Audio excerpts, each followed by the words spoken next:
Hey everyone, it's Bob and Matt from Better Music here with a brief look at the Mesa Boogie Fillmore range. The Fillmore range, Matty.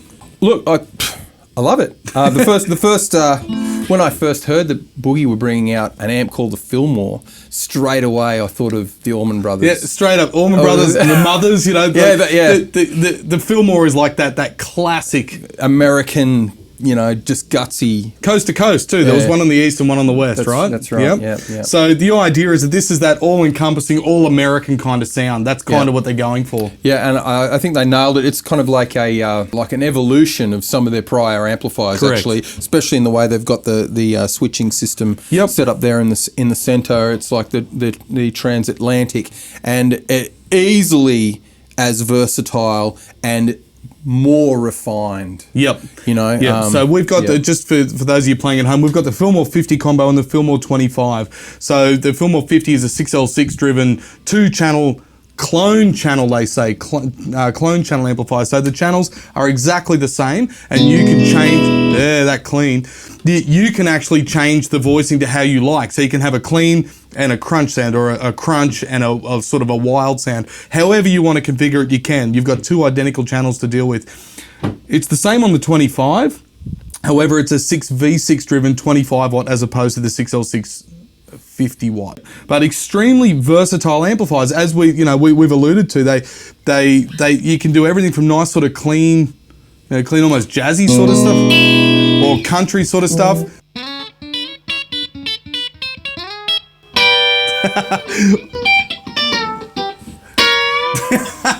There's 3 of my licks gone. So we're going from the country stuff. You can get all the way into hard rock if you have to. So it's an extremely versatile amp. So what we're going to do, we're going to take you through a couple of the sounds that we really like. In these videos, you can kind of get too deep into what the product does, and but a lot of that is going to be in your own hands. Correct. So rather than just go, oh, listen to this knob, turn this one up, or have a look at the back panel, we can show you all that in the in the B-roll and stuff. In the B-roll and the edits and everything. But we might just do some playing and some chatting and and sort of relaxing. But like I was saying, Bob, like the first thing I actually thought of when I heard Mesa bringing out this amp called the Fillmore, I actually got excited because I thought, they're going to do it right. They're not. And the Allman Brothers. Well, we should preface this though. It's not like they've done anything wrong. When Well, but that's why I said they're going to do it right. You're right. You're 100% right. This feels like, to me, it feels like that all-American kind of amp. It feels like it really encompasses that late 60s through to the sort of mid 70s. You like that? It was a good word. Yeah. It encompasses that sort of late 60s to that mid 70s kind of. I guess you'd almost call it the height of that Fillmore. Yeah, the vibe. The vibe, like you think about the Mothers, you've got the Allman Brothers, everyone played there. Everyone played at the Fillmore. It was the gig to do. Yeah, absolutely. And there's so many sounds in this very, very versatile amp, But I can't get away from that.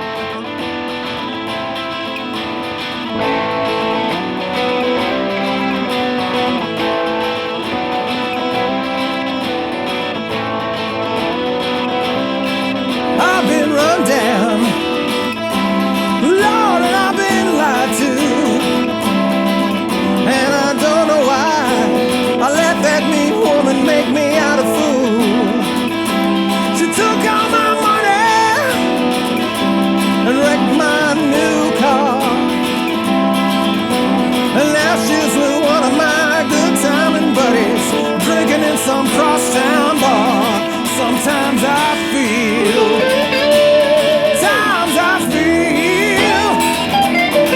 like I've been tied to the whipping post, tied to the whipping post, tied to the whipping post. Good Lord, I feel like I'm dying.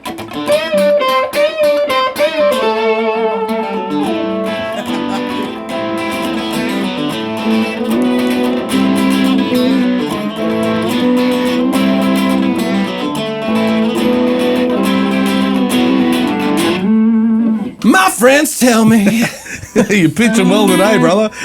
I've been such a fool. But it just wants to do that, doesn't it? It just sounds like it wants to do that. Yeah, it really does, actually. So it sounds like it wants to do that. I was on sort of, okay, so we mentioned that there's these three modes, right? You got a clean, like a, what is it? Clean, drive, and high, so high gain. So I was on the drive channel, you were on the... I was just on the high channel, but I had the gain turned down. Yep. So there's plenty of grip, plenty of fizz, plenty of articulation in there without it sounding, I guess, I'm trying to think of... It doesn't get muddy. Yep, that's what I'm looking for. It doesn't get muddy. The articulation's all there.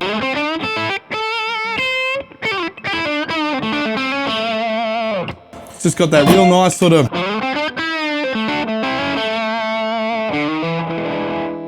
Cleans up now. Yeah.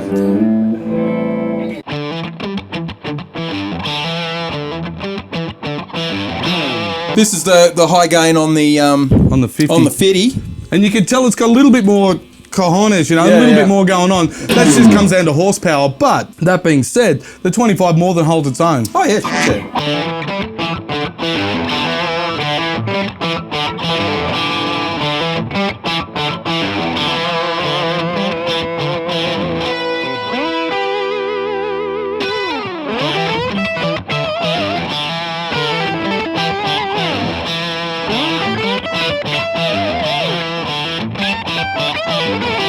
Just got paid today, got me a pocket full of change.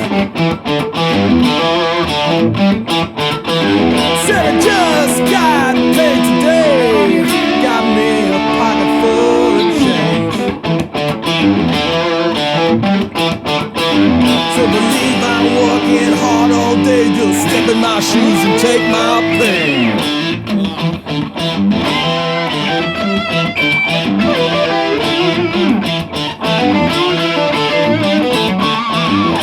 I love the lyric in that song, black sheep, black, you got some more. Yes, I do, and my pack is full.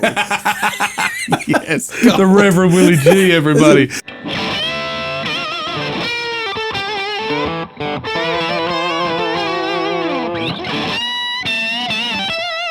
It just gets along, doesn't it, that sound? It's just so authentic. It is. I mean, it might have something to do with this, like, amazing Esquire, 68 Esquire that I'm playing here. But, call me. You hussy.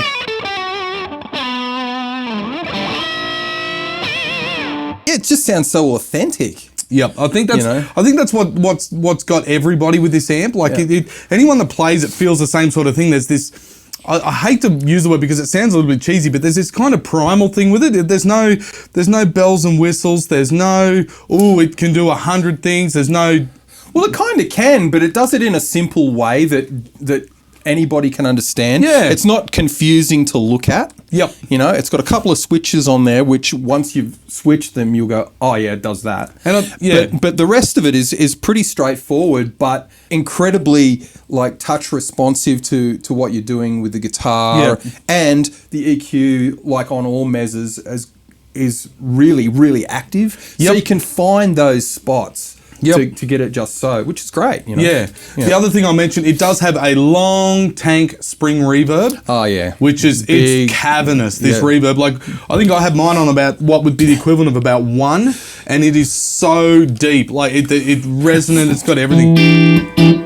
Like that's a 1. Oh no, I just turned mine up a bit. Yeah, sorry. Yeah, so I'll go to mine. I don't have this amp cranked though. The amp's probably a bit loud for the room, so it's turned down quite a bit. But it's just.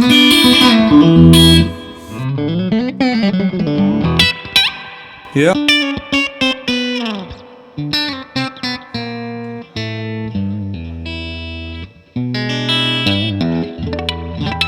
Start playing Beach Boys and stuff on it, you know. It's start playing Dick Dale or something on it. The reverb is there, and it will certainly do that. The other thing I mentioned, it does have a series effects loop. So if you do have any time-based or any time-based effects like delays or anything like that into the back, work beautifully. We said we weren't going to do this. Like, tell you what all the numbers do. I'm trying to be as brief as I can, but look, we're just having too much fun. I'm just going to sit back and let you enjoy Matt Davis on a flying V. It's one of the. What about this? It's his first switch. day.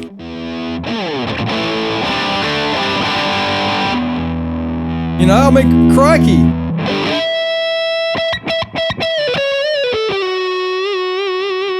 That's lick number 4. You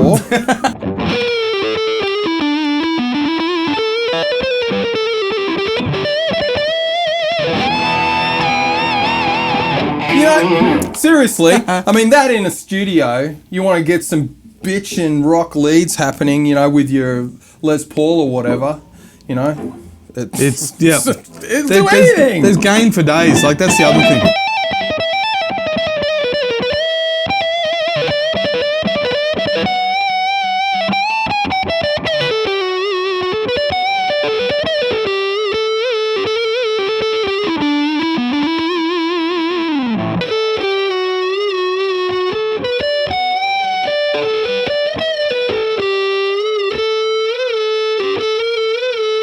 Jeez, this is a good guitar. Just quickly, I will mention. Jeez, this is a good amp. No, but it is. It's a great amp. It's actually not a good amp. It's a freaking great amp. It is. You're right, mate. Yeah. The other thing I mentioned, you will have seen this amp a few times in videos we've done. You'll see that it actually takes pedals well. That's something a lot of people need to know. I guess these days, everybody is so reliant on finding their own individual tone and what works for them that they'll often bring in pedals, whether it's a known brand or a really boutique kind of thing. The amplifier takes pedals well, whether it's an overdrive, whether it's a fuzz, whether it's a delay, whatever you've got to help make your sound, the amplifier will take it beautifully. I'm sure like a heap of people know this to be fact, but a lot of amps don't take pedals well. Correct. You know, I'm not, for a lot of you people that are watching this or got this far, you've sat through this long.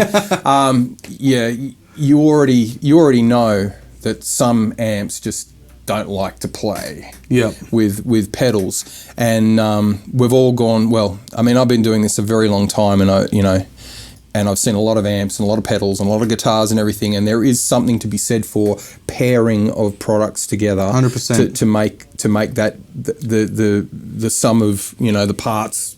Rah rah rah. You know what I'm trying to say. What am I trying to say? What are you trying to say? Parts, it takes pedals well. Yeah, that's what I'm trying to say. That was a really long way. Yeah, synergy.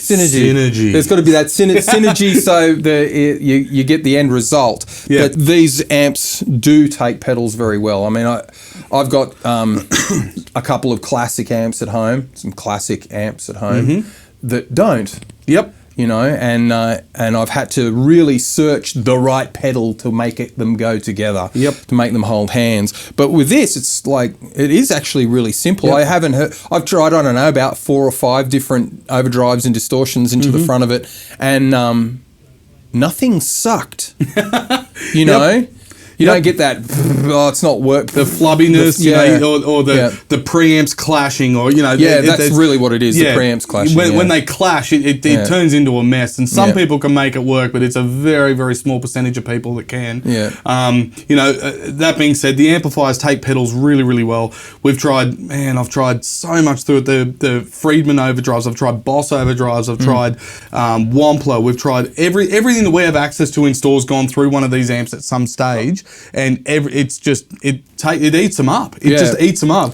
And, you know, there's probably a handful of amplifiers I can think of that are that pedal friendly. Yeah. You know, and they're usually pedal platform designed amps. That's the buzzword. Pedal platform amps. You know, and sure, they're designed to do it, but this thing here is more than just a Swiss Army knife. Yeah. You know, it's a beautifully designed, beautifully made product. Absolutely. Yeah. We do have the range in stock. We've got the 50 combos, the 25 combos. We've got the 50 head and the extension cabs as well. It's beautiful, man. Look, if you have any questions or any comments, hit us up below. Hit us at sales@bettermusic.com.au. Live chat, bettermusic.com.au, live chat, or come and see us in store. You know, we've got these set up and ready to go. If you have your own pedals you want to try through it, come and prove us wrong. We dare you. Look, you know, we'd like to thank our friends at Mesa for this. It is such a good amp. I cannot stress to you enough how much we all love this amp. It is really... I'm putting one on my account. Sorry, Jill. I was going to say I'll do the same, but no. No, I'm not. I've got enough amps. I've got enough. I'll get divorced if I have one. That being said, it's a pleasure to be able to just turn one on, demo through work or do videos and stuff with them. Again, thanks to our friends at Mesa Engineering. Thank you to Matt.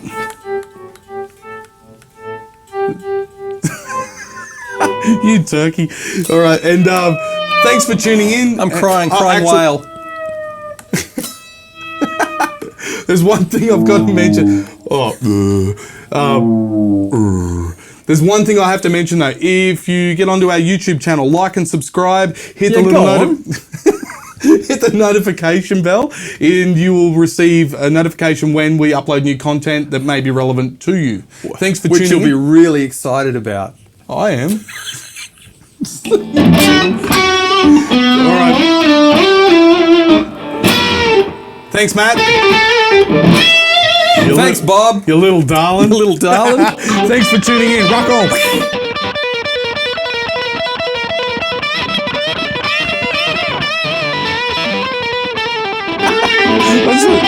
Do the band. Do the.